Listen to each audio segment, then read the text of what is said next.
Hello, hello. Hello, everybody. I'm Well, Jodi Proznick, and I'm Amanda Tosoff. and we are 2/3 of Music Arts Collective. Our other third, Francesca Fawn, cannot be with us today, but she's usually behind the scenes as our executive director. But we're super thrilled that you're tuning in to hang out with us today. We're very excited about today's guest. Amanda, maybe we want to talk a little bit about what we're doing.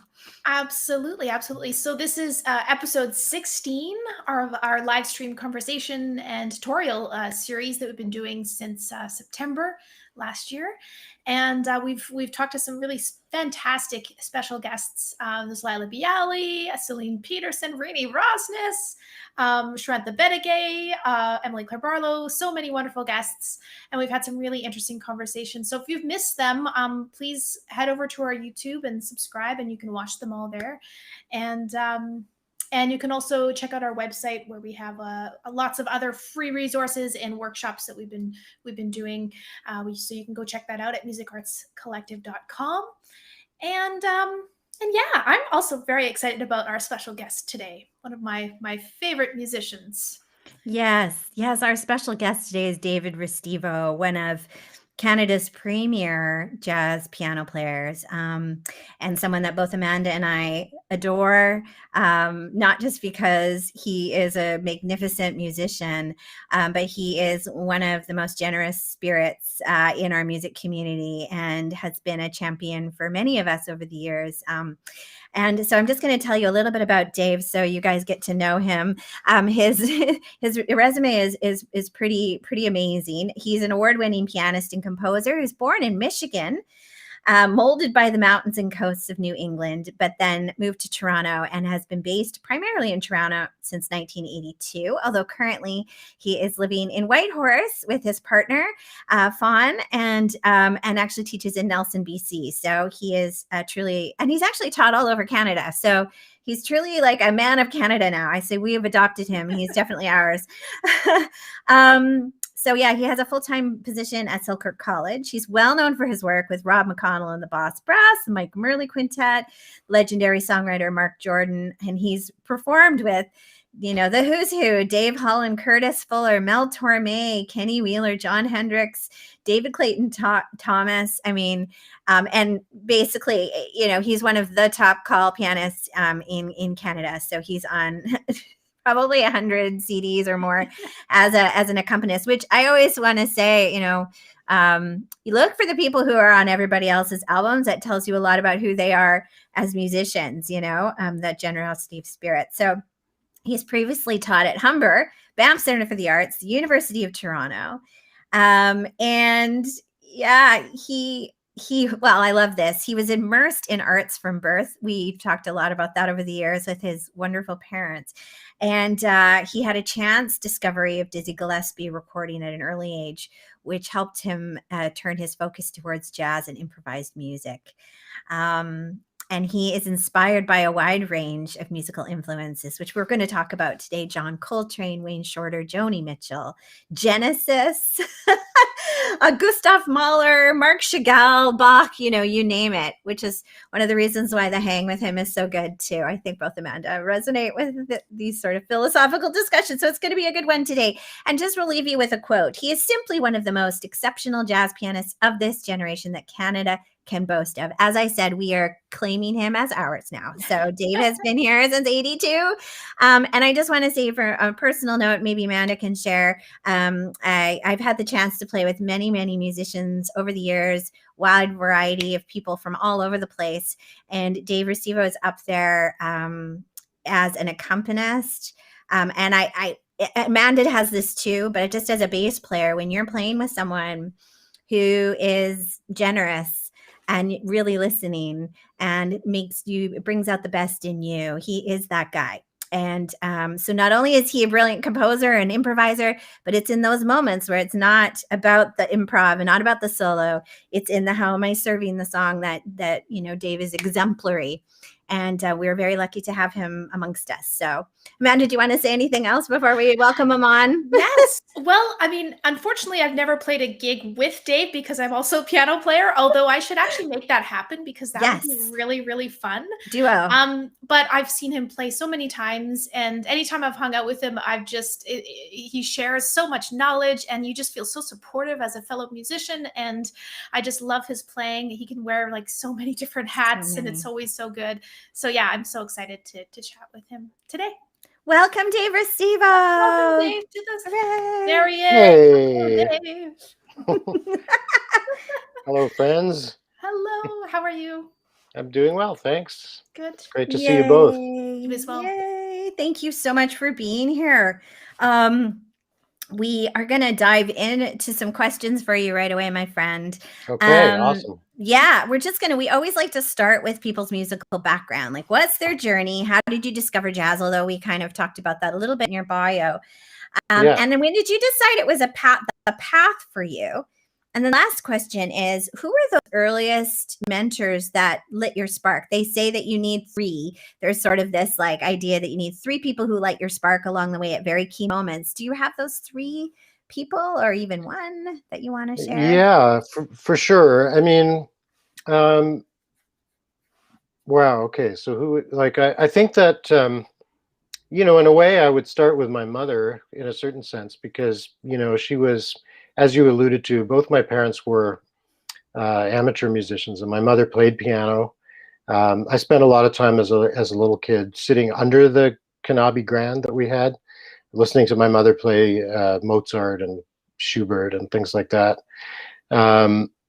And, she was also an arts critic. That was what she was a freelance journalist, and she specialized in writing about music and dance and theater. So from an early age, I was, getting dragged to all kinds of performances, mostly classical music, folk music, world music, some jazz. But, really the jazz discovery was that, as you say, that we were, excuse me, my brother and I, when I was, maybe 3 or 4 years old, spent a summer staying at a house in Michigan with some friends of my dad's. And I just remember flipping through their record collection because I was kind of obsessed with music from an early age. I was that guy that I used to take all the instruments in the house, and I would set up my stuffed animals with the instruments, and they were an orchestra, and I had my baton and I would conduct them, right? That was me. That's amazing. So then I found this, album, and it said "The Greatest of Dizzy Gillespie," and I was like, Dizzy Gillespie, what kind of name is that? Like Dizzy, who names their kid Dizzy? And there was like the funny looking trumpet and all that, and so it's like I had to see what this was, and so I remember I got my dad to put it on, and I was like, wow, it just kind of hit me in a deep way, and I didn't really even know what I was hearing. The word jazz didn't come up at that point. It was like just something in the rhythm of that music. It was the old, mostly the big band stuff from the 40s, Manteca and Good Bait and all that stuff. So it's kind of started there, and then as time went on, I just got more and more interested. As I got a little older, I was actively listening to jazz music, going to record stores because those still existed in those days, and going to the cutout bin, and I would read these books on jazz history and like see these names. So if I saw somebody, I've heard of Cannonball Adderley, I would just grab one of those. And then the other thing was that my mom would get these, because she was on this kind of a national database of critics. Even though she didn't really do record reviews, she mostly did live reviews, but still record companies like Columbia would send her these boxes of, for review only. And the neat thing was in the 70s, there was a lot of kind of questionable stuff going on in the 70s jazz-wise. There was a lot of kind of, disco albums and things like that, disco jazz. But at the same time, I've never Columbia. heard that from before. I want to hear that. This is awesome. Let's have a listening session. Yeah, right, of disco jazz. Yeah, but the other thing that was happening in the 70s was that, you know, they were reissuing all this stuff, like all these great old records by, you know, by Monk and Duke Ellington and people like that. So these, you know, these boxes of records would come for my mom, like I would say, for review only, and I would just kind of rip open these boxes and I would grab all the jazz records.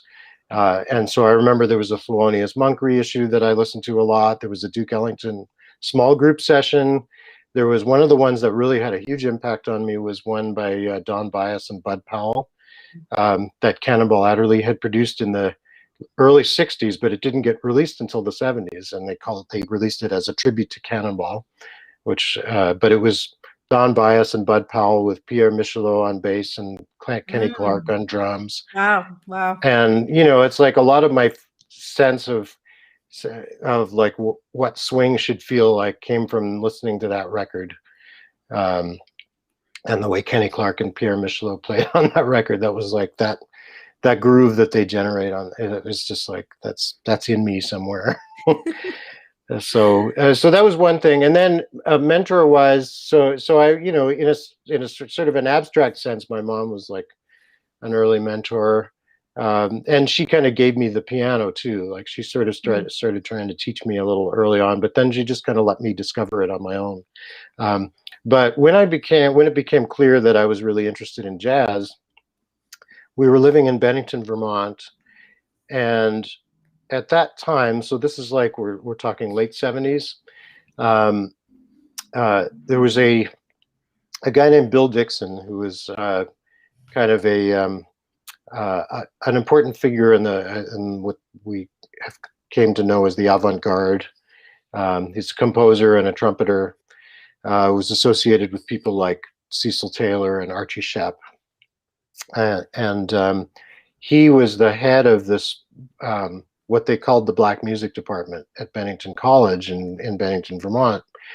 And one of the people that taught alongside him and played in his groups was a guy named Stephen Horenstein, who was a saxophonist and a composer and, you know, played some piano. And my mom got to know him somehow. And I can't remember how she connected with him. She got to know Bill Dixon a bit too. But anyway, at one point she just asked Steve Horenstein, she said, you know, like, my son is really into this music, you know, would you consider teaching him? And he'd never taught anybody like a kid before, you know. I mean, I was like 12 maybe when I started with him. And, you know, but he just decided to treat me like any other, you know, young musician starting out. And he gave me some tunes to learn and, you know, and some ideas.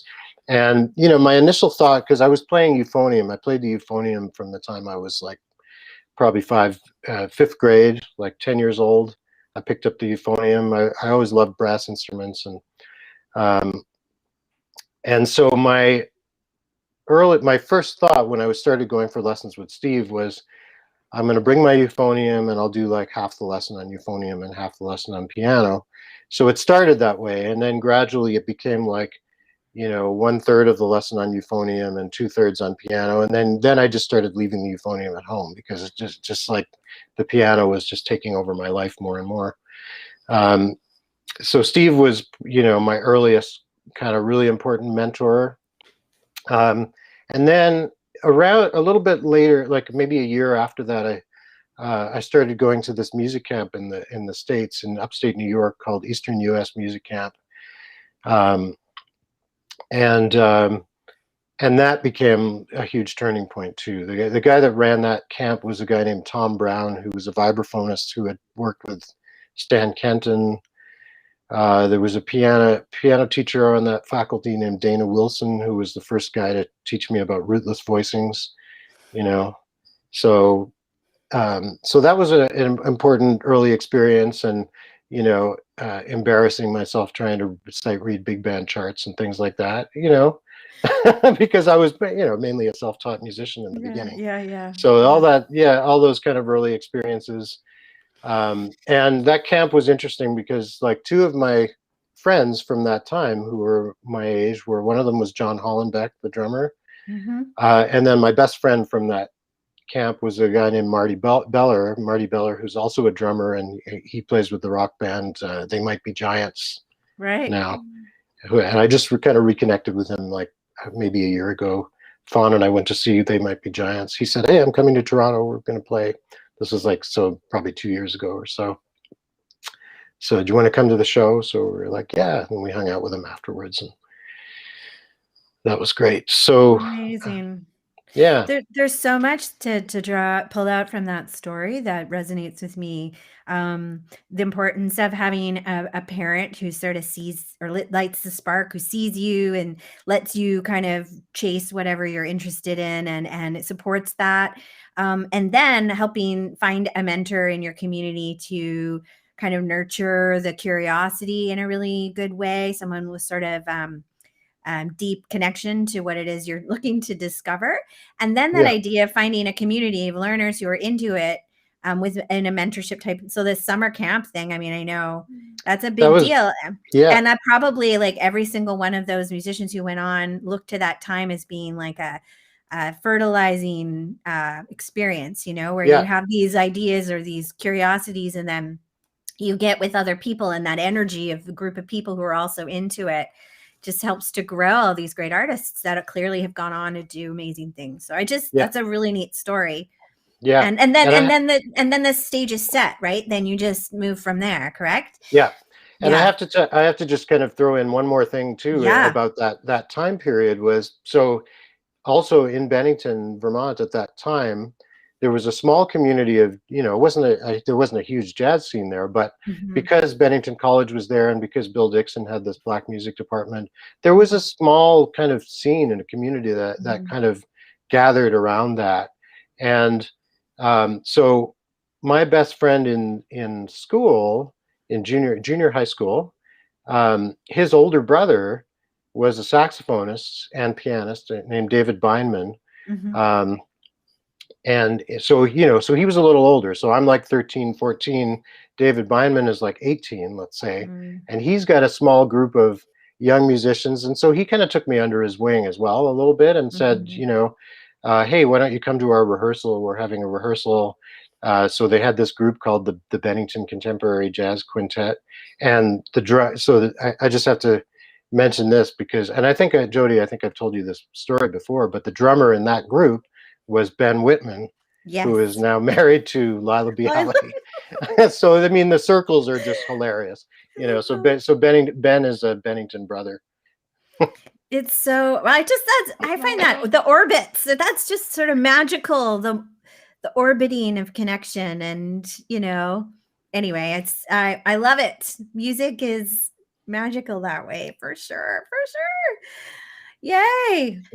Yeah, amazing. Well, maybe we can talk a little bit about your move to Toronto. I know for me, when I moved from Vancouver to Toronto, it was such an exciting time. It was also a time I really grew. It was also kind of terrifying. And I'm just wondering if you could speak to your experience when you moved from the US to Canada. I think it was 1982, right? Yeah, around there. So I was 14 or so, you know. So basically I started high school when I came to Toronto. And, you know, I think it was the experience was less about, you know, changing countries and more about going from a rural environment to an urban one. You know, like I was coming to a big city for the first time, which was, you know, intimidating in a way, but exciting. Toronto was a very multicultural city, you know, like Bennington, Vermont is not very multicultural, you know. So there was this richness of like all these ethnic groups and cultures and food and music and a great, like, really vibrant music community. So this was exciting to me. I think I went in thinking that, you know, I'm going to get to this high school and there's going to be all these great jazz players that I can jam with and stuff. And especially because, you know, my mom did some research before we moved to Toronto and found the high school, which I went to Oakwood Collegiate, which was one of the schools that was known for its music program in the days before they had arts-based high schools. So but it was mainly a classical program. They had a good orchestra program, and that was cool because I was always a drummer, and I got into playing timpani in the symphony orchestra and playing percussion, and then also playing a euphonium with the wind ensemble, and it was great in terms of, because we played really real repertoire. We played Shostakovich and Stravinsky and Berlioz Symphony Fantastique and stuff like that. Like, it was the real deal. But there was not really an interest in jazz, except that there was a guy that I met who was at my high school, who was 3 years older than me. And normally it's like, the older kids, they don't hang out with the Niners, but we gravitated toward each other because we were the only two jazz musicians in the school, and that was Daniel Barnes, the drummer Daniel Barnes. Wow.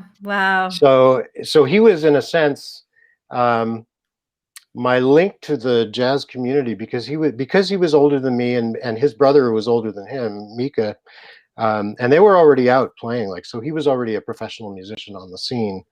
So he became a link for me, with starting to jam with people and meet other musicians. And he used to have we used to have these jams at his mom's place in the annex, and he would just invite all these musicians over. And so he was really I formed my first bands with him, and eventually we started hiring these people who were older and better than us, like Mike Murley and Kevin Turcotte and Jim Vivian. And that was my connection with those guys, and that really, connecting with those people totally changed my life. And kind of took me in the direction where I was supposed to go, I guess. Amazing. Awesome. Yeah, and then you haven't looked back since. You've just become a really integral member of the community and playing in a ton of projects. So I want to move from the conversation about your life history to a little bit about sort of some of the extra musical inspiration conversation, because one of the things, the best way to describe you is smart with heart, right? And and we have all these conversations about philosophy and art and context and interpersonal dynamics and all this crazy conversation. So I just want to speak a little bit about that, Dave. Okay. Yeah. So my big question is, can you talk a little bit about how this extra musical stuff impacts your music? Obviously your mother lived, I like to say she lived artfully, right? Everything was art, and everything was an amalgamation of everything, and how that she really showed you that path, and you really live into that. Like, you really do draw from a whole bunch of different places and are a very curious person. You've stayed in that state of wonder, which I think I really admire about you. So maybe you can speak to that idea of wonder, curiosity, lifelong learner, and how that's impacted, your artistic choices. And I know that's a big topic, but maybe you can just speak to that a little bit. Like, what are you into these days, and how is it impacting what you're choosing to do with your time? Oh, okay. Well, that's a big question. I know. There's a lot there. Yeah, I don't even know where to start. Well, I think that, okay, so just going back to my upbringing, my father was a sociologist, and my mother was a writer and a journalist, but also a social activist, and somebody who early in her life, her parents were kind of radicals, and they were like heavily involved in the civil rights movement and knew Paul Robeson and people like that. And so that was in my background too, this sort of like civil rights activism, and that had later translated into, my mother ended up working a lot with First Nation communities. She later became, when we moved to Toronto, she went back to school and did a PhD in social and political thought, and ended up focusing on the politics of naming, and she did a whole project around this thing called Project Surname, which most people don't even know about, which was a Canadian government program where the Inuit, who traditionally didn't have last names, were just so they could be organized and filed or whatever. They had basically surnames imposed on them. So anyway, so I guess that in addition to being given a love of music and a love of art, I also was, from both my parents, I got an inquisitive mind, and a love of literature and philosophy and social consciousness, social awareness, and that's sort of. I think I've always maintained an awareness of, being a non-person of color playing Black American music, and what responsibilities that entails in terms of how I carry myself within the music and as a person in the world. What kind of an ally and an advocate am I? And just how do I acknowledge that, and how do I bring that into my teaching? Because I feel like the teaching of jazz, in as it's kind of moved into academic environments, has taken on a very kind of Eurocentric approach to how it's taught. So, are there ways that I can counter that in my own teaching and honor the ancestors, as it were? So this is all stuff that I think about a lot, and especially now as we're sort of moving into this era of, Me Too and BLM and all these movements that are really changing the conversations. And we're looking in our sort of in our jazz community, we're looking at how can we make things better for musicians of different genders and different ethnicities, and honoring the roots of the music, the folk roots of the music, really, because it is about much more than the modes of the melodic minor scale, right? Yes, I mean, yes. that's all good. It's all good. But that's also easy. That's easy to teach. So that's why it's been the focus. This other stuff is a messier conversation. So I think that people have shied away from it because, not to make an excuse for it. But I think that there's just, I can quiz people on, do you know your modes of the major scale? Do you know what scale to play on a dominant 7 sharp 9 chord, and it's fun to teach that stuff, and it's interesting. It's great. But I also agree that we're at a point now where we do have to start to examine these bigger contextual conversations, especially to honor the music that we love so much and the founders of the music and their stories. I think the stories are really important to hear. Yeah. I mean, as people like, I remember hearing a quote from Dizzy Gillespie, where somebody asked him if jazz was serious music. That was something that always got my back up, like when classical musicians would say, "Oh, do you play any serious music?" And anyway, Dizzy Gillespie's response when somebody asked him about that, he said, like, people died for this music. It doesn't get much more serious than that. So. Yeah, 100%. Yeah, right. That's the thing. Well, I'm certainly, although it's a messy time and the conversations have been uncomfortable, I think, for everybody, I'm excited that they're happening.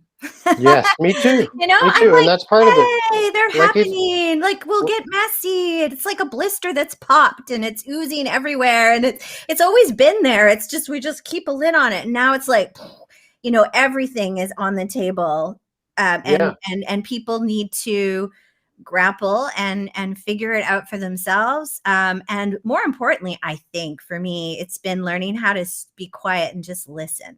listen. That's Just it. listen more. You hit the nail on the head. Yeah. That's exactly it. Not have Yeah. the answer and not walk in the room and blah, blah, blah, blah. We need to do this. We should do this. It's just be quiet for a bit, Yeah. you know? Yeah. And listen to what people have to say. Go back Exactly. to the interviews. Yeah. Yeah. Right. Go read the books and watch the documentaries and Hmm. yeah, Dave. Well, I know that I do appreciate all that you have been bringing forward on this, the conversations I have been part of with you, and I know out even in the social media realm, you are one of the people who are anxious to have these conversations, and I think it means a lot given that you have such huge respect amongst the community that you're kind of one of the leaders kind of willing to have the conversation. It's just, I think it's a really valuable part you're playing. So I just want to acknowledge that. So Well, thank you. thank you. And I mean, I do think like, coming from the US and just having a little bit more of that perspective, it gives me, you know, I feel like I'm bilingual in a certain way, Mhm. bicultural. So I think I bring some of that perspective to the table too, of, just having been in American culture and, around Black American culture too. So, I know one of my friends out here, Don Pemberton, that we've interviewed for a professional development workshop, talks about how the music is medicine, mm, and how sometimes when it's institutionalized, that truth can get lost. That the music was medicinal for people, yeah, and that is deeply embedded in the music. Um, and I'm always anxious to see if we can bring that energy back into all music classes and all music spaces where, we're tapping into that truth, I think, yeah, absolutely, even in an absolutely, academic environment. yeah. Yeah, I mean, music is a healer. Like, it gave me a voice, Mhm. really. As it was more than just, like I was a, kind of shy, introverted kid who was not one of the cool people, So it gave me a kind of a way to interface with the world, Mhm. and yeah, the communication aspect. But yeah, the healing aspect, yeah, like just to sort of give you a story from my own experience. Like when my mom passed away a few years ago, I was like, you're numb at first. It's like, and I felt like I really need to go into the emotion of this and not like just kind of sweep it away. And Mhm. my way of doing that, because I knew this would take me there, was I put my headphones on and I listened to Mahler's Resurrection Symphony all the way through, and that took me right into the heart of that feeling. So that was what I needed at that time to bring Mhm. me there. So music, you know, It's it. Powerful. Yeah. It's yeah, it. That's what a love supreme is all love about. It supreme, is yeah, a expression of deep transformative healing. yeah, And yeah, yeah. Yeah, pieces of art that will do that. yeah. Lamb Lies Down on Broadway by Oh Genesis is yeah. one that does it for me Yeah. too. So, Yeah. you know, Yeah. we have our Yeah. benchmarks. Yeah. Yeah. Well, I certainly know for me, playing with the two of you feels like a healing experience whenever I get to share this stage with you too. It's right Love back is at in the you. air. Love Oh is my in God. the air. Yes. As Nina Simone says, if love ain't being served, you get up from the table and walk. I'm paraphrasing, but you get up and walk away. So it's wonderful when you're sitting at a table where love is being served in spades. That's pretty amazing. Yeah. Oh my gosh, so good. Amanda, did you have a Yeah. question? Should we move on a little bit to some more? Yeah. Well, I would love to know a little bit about your composition process. Like, how do you get started writing? That's a I great love your question. tunes. They're beautiful, and yeah. Well, I appreciate that. Yeah, so I would say that I am not a disciplined or prolific composer. Although I say that on one hand, and then if I go back and look through my files, I have lots of tunes, and some of them I've never even played. They're sitting there. I go for years without writing anything, but and then it'll come in a burst usually. I have a record coming up, and it's like, okay, I got to write a bunch of stuff. But what does happen in the interim is that I tend to come up with little fragments, little ideas. And in the old days, I would jot them down. Sometimes I still jot them down. Sometimes I use voice memos now. If I get an idea, I'll like, play it into the voice memo on my phone, because that's like quicker and easier than trying to write it down. And then, yeah, when it comes time to get down to it and write some stuff, then I'll just go back and see what I have. And some of those little fragments are like, what the heck was I thinking? What even is that? That's like, and other times I'll go, oh, this is cool, I can work with this, and that will, and I'll just like play with it until it transforms into something. And I'll try to, I try to do it in a very organic way, like I'll follow it, which is, I talk to students about, when you're improvising, the idea of following the line. Where does the line want to take you? And so instead of trying to impose your will on it, and I try to do that as a composer too. It's like, where does this idea want to take me? Where does it want to go? Because when I try to impose an agenda on it, it often comes out sounding just less organic, more forced or something. I understand that. So, yeah. But it's like, in terms of the process, I feel like one of the great things, and one of the reasons that you end up with that one ends up with a kind of diverse body of work, is that a piece of music can start from anything. It can be a melodic idea that you come up with in the shower or whatever, or start humming some little melody. It can be a harmonic progression that you come up with, and those I usually come up with at the piano. Melodic idea, if I start with a melodic idea, that often happens away from the instrument. If it's a chord progression or something, that usually comes from actually having my hands on the instrument. Could start with a groove, could start with a bass line, an ostinato of some kind. Writing from all those perspectives. It was interesting when Fawn and I were writing the stuff for her recording, because like a lot of those came from,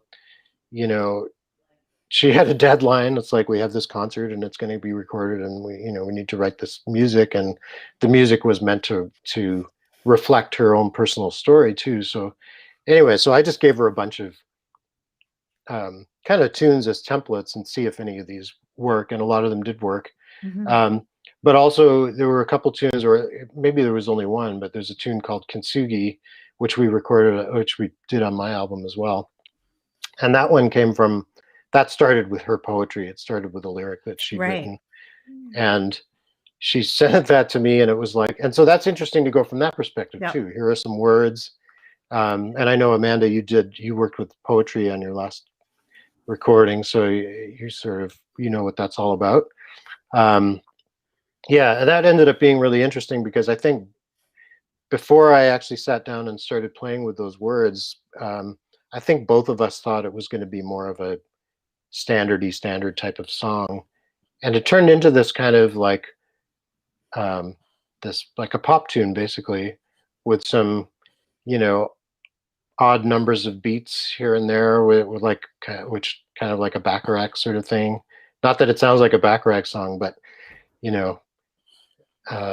but it had that sort of like following the rhythm of the words, and not worrying about whether that means there's a bar of 3/4 or a bar of 2/4. 100%.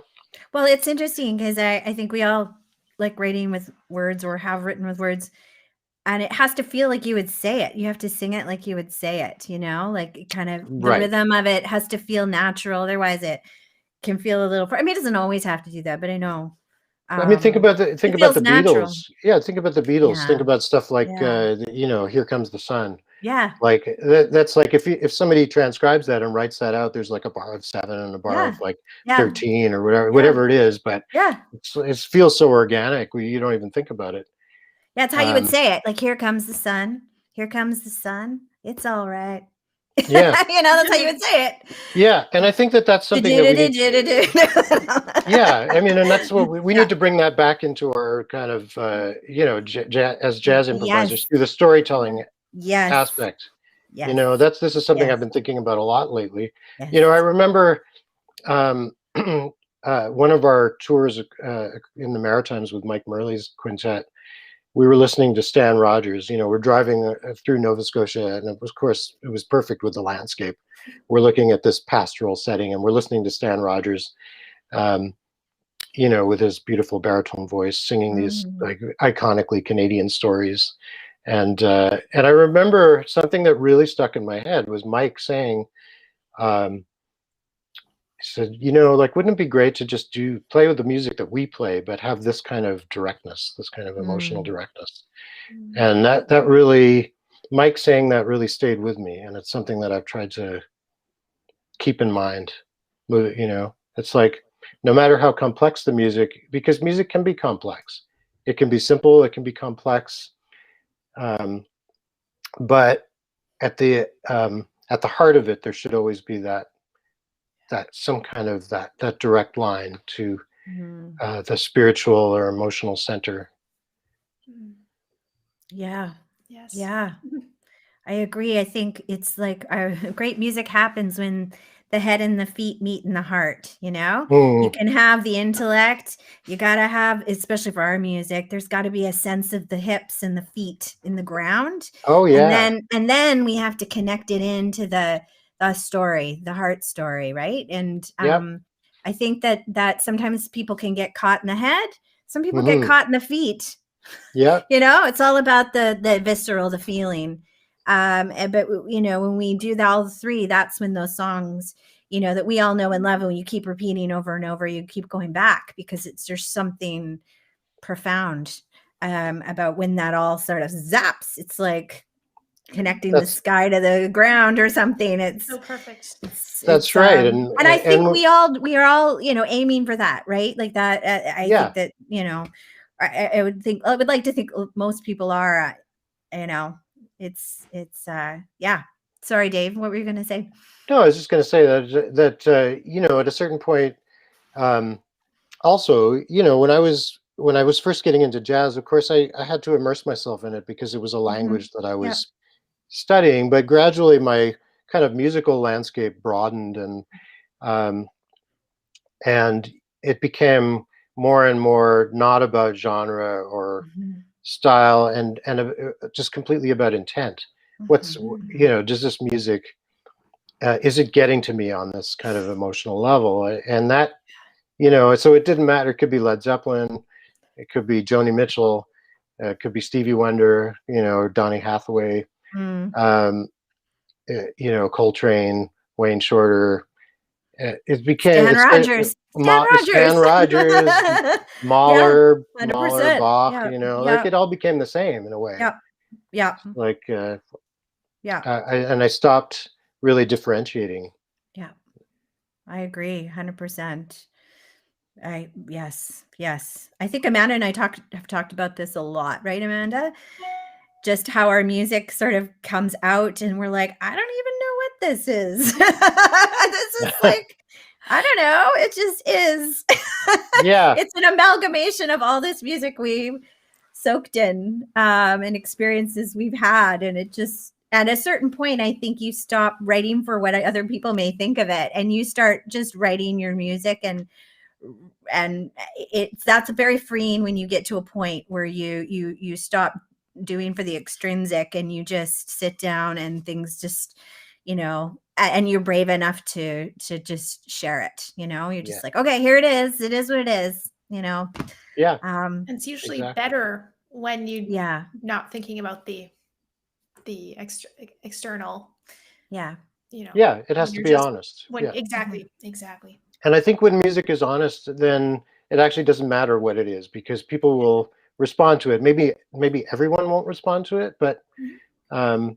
but somebody will. Hmm. If you're putting it out there in an honest way, like if you're sincere and in your heart, that's going to come across, and people will be affected, even if they don't understand what you're doing in an intellectual way. Which is one of the things that's always bothered me, that um, jazz, which started out as a folk music, really, like people have this idea that it's this heavy intellectual cerebral thing that you can't enjoy it without understanding it, whatever that means, you know and I didn't understand what I was hearing when I heard that Dizzy Gillespie record. Well, like, what it just, it hit me on a purely visceral level. Yes. Yeah. So Yeah. you know Yeah. it's Yeah. that. It's that. It's Yeah. that. Yeah. And the other thing that was interesting in the discovery mode, I remember having a moment where I did one of my first Miles Davis transcriptions, and I was expecting like sharp 11s and like all of these extensions. Like I was like, what exactly is he doing? And I went, he's playing a triad. What? like he's starting on a root. And like he's playing it. And I'm like, Yeah. what? Because I assumed things about the music, that it was way more complex at times than it actually was. Right.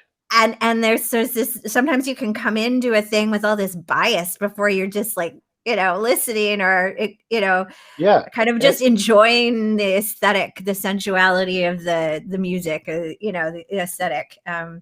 Yeah, I think it's funny. We can talk ourselves out of stuff, or, have these biases that we don't even know we have until we go, oh, why do I think that about that? Yeah. Like a good Yeah. melody is a good melody. Exactly. Really, What's it's just funny like is like sorry, go ahead.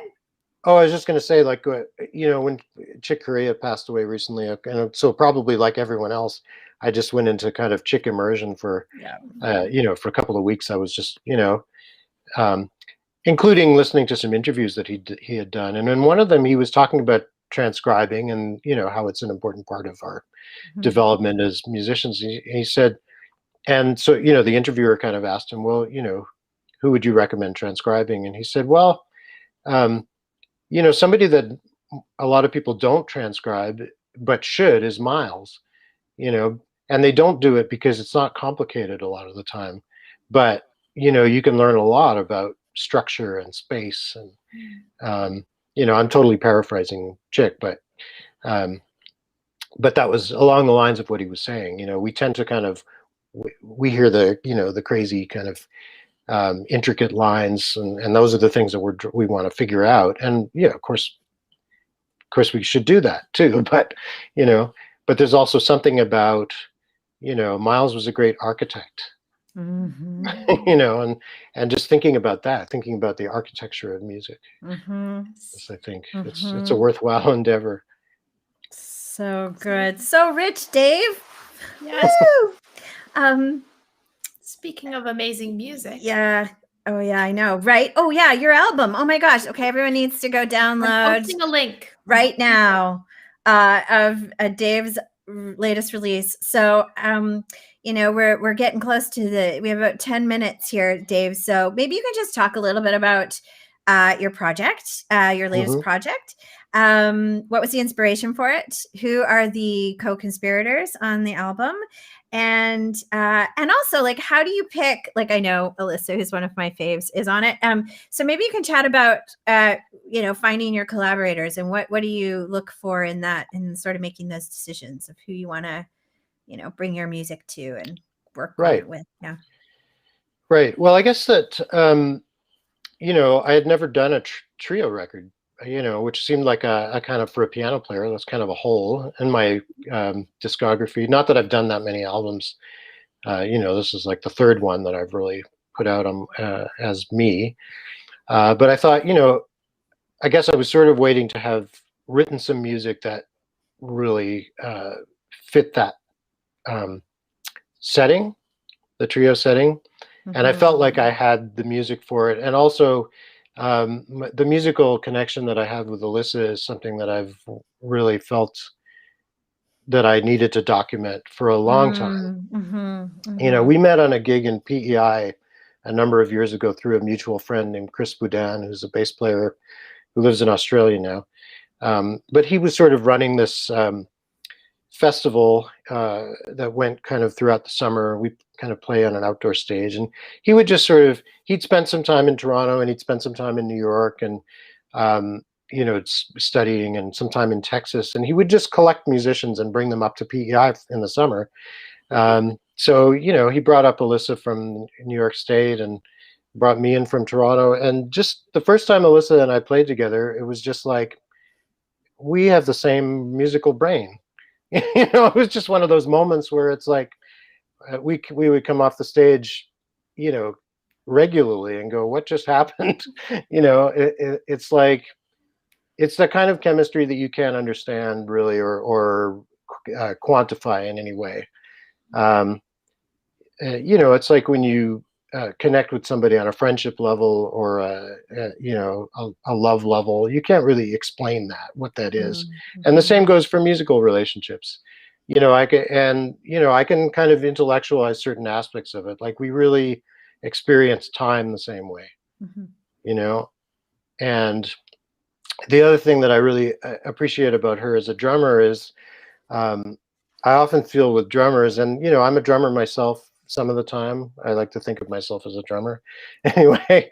And so that relationship, that it's throwing the ball back and forth, and that piano Mhm. drum relationship, and the piano as a percussion instrument, that relationship is really crucial for me. But I've often felt like I have to sort of choose between intensity and sensitivity, Mm. and with Alyssa, that I don't have to make that choice, obviously.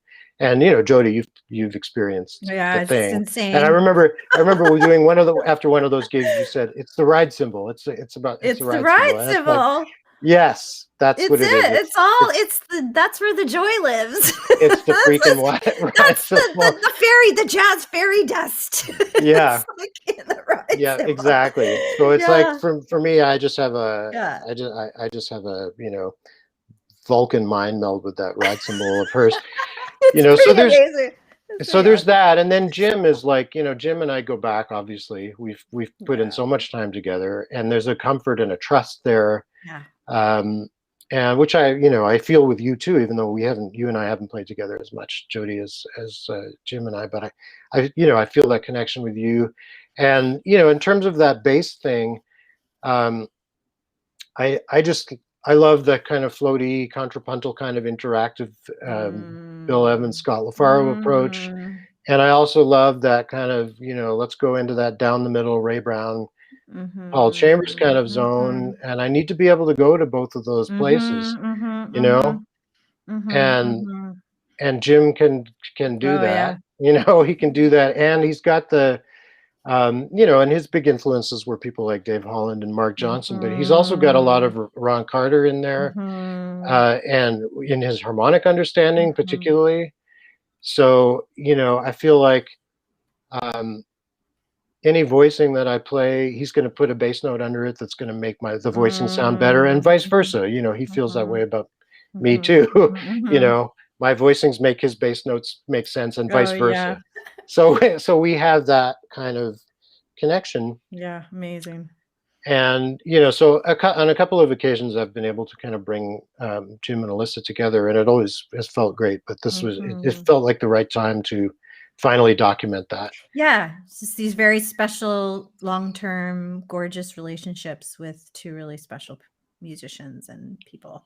Well, the Yeah, album is beautiful, and then Fawn, of course, is on it, so you get to yeah, collaborate with your partner on it as well. Which Amanda exactly. and Yeah, I both know what that's all about. It's a pretty special thing to bring that part of your life, kind of the lived experience, onto a record too. So it's yeah, and beautiful. it's nice because the two songs that we did with Fawn were songs that we'd written for her other project that appear on Mm, her album as well. mhm, mhm, Um, and I just had this feeling like um, these songs to me felt like they had a life outside of the Mm-hmm. context of this show that she'd Mm-hmm. created. Mm-hmm. And I wanted to just, explore them in this different context and do them in the studio with Jim and Alyssa. And it was cool because they took on a different kind of life, like the song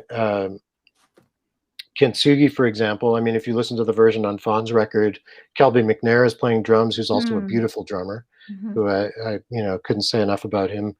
And he does some beautiful kind of brushwork on it and treats it more like a jazz ballad kind of thing. And on the version we did on my record, kind of Alyssa went into more of what she calls like the Brian Blade rock groove, so she kind of went more in that direction with it. And it's both versions, I think, are beautiful. Beautiful. So.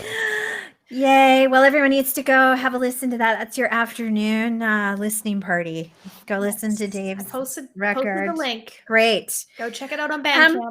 We should probably head to our speed round because we're kind of running out of time. Ooh, here we go, Dave. the speed round. Although here's the beautiful thing is that we Amanda and I hope to do this forever. So we'll just have you back. Okay. Anytime. Anytime I get to hang out with you two, I'm happy to do it. I love it. Yay. Should I get us in the mood with a little music? So we have a little theme song for our speed round. This is called the Take 5, folks. So Dave, we're talking speedy round. So okay, well, I'll do my best. I'm not ready? A speedy person, but I'll do my best.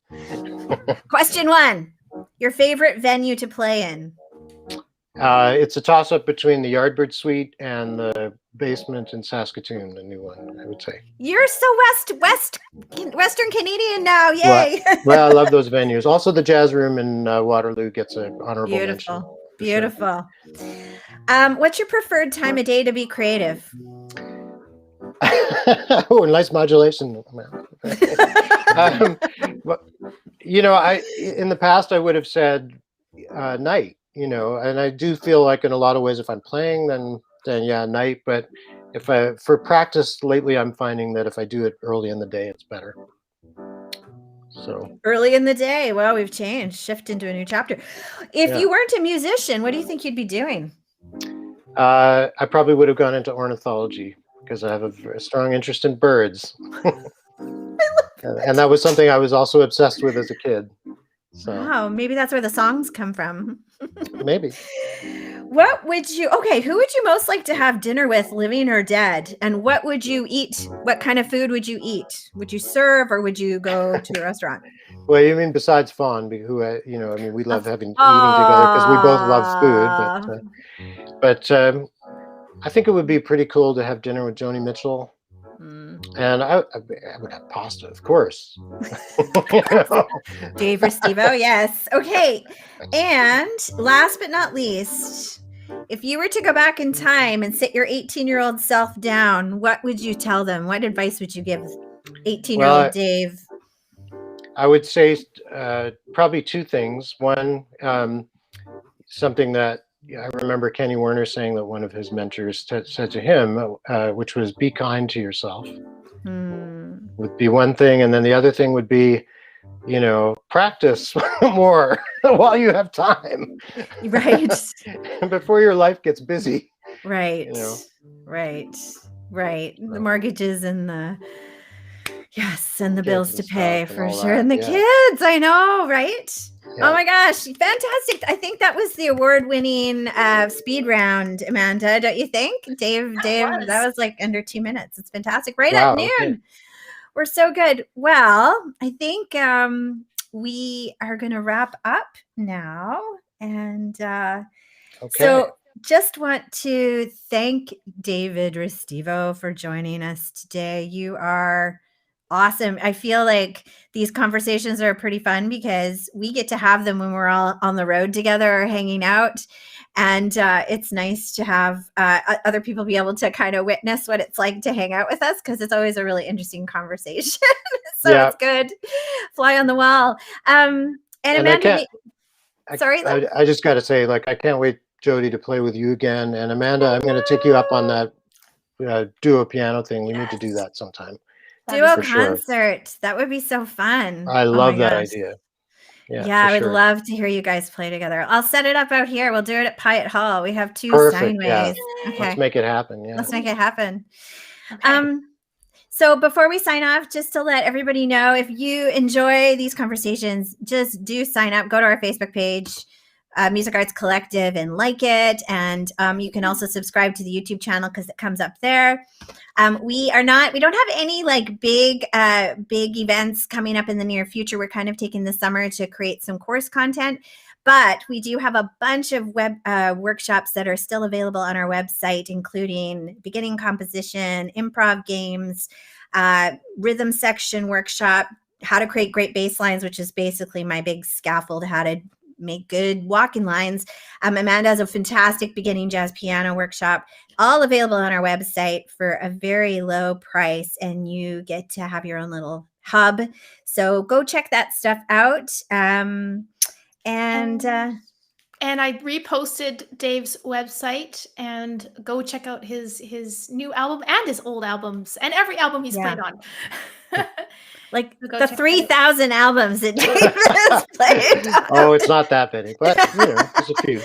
And also, for any of you interested, Dave does teach at Selkirk College with the wonderful Mike Rudd and Melody Dation. Like, they have a beautiful faculty up there. I know it's a 2-year diploma program. Is that correct? That's right. Yeah, I mean, we're working on like an optional 3rd year right now that we're integrating. But so if that's something that's interesting you can always reach out to Dave and see what it's like. I know that if I were an 18-year-old kid, I would highly think about going to study with that team that's up there right now. It's a pretty awesome school. There's a lot of nice options in Canada, but definitely Dave and Mike and Mel and the team up there are pretty fantastic. Plus, it's like the mountains, so hello, it's a beautiful spot. Pretty beautiful, and you get to do nothing but practice and canoe, right, and climb a mountain and hike. Yeah, and fight off cougars. And fight off cougars. Okay, that maybe not.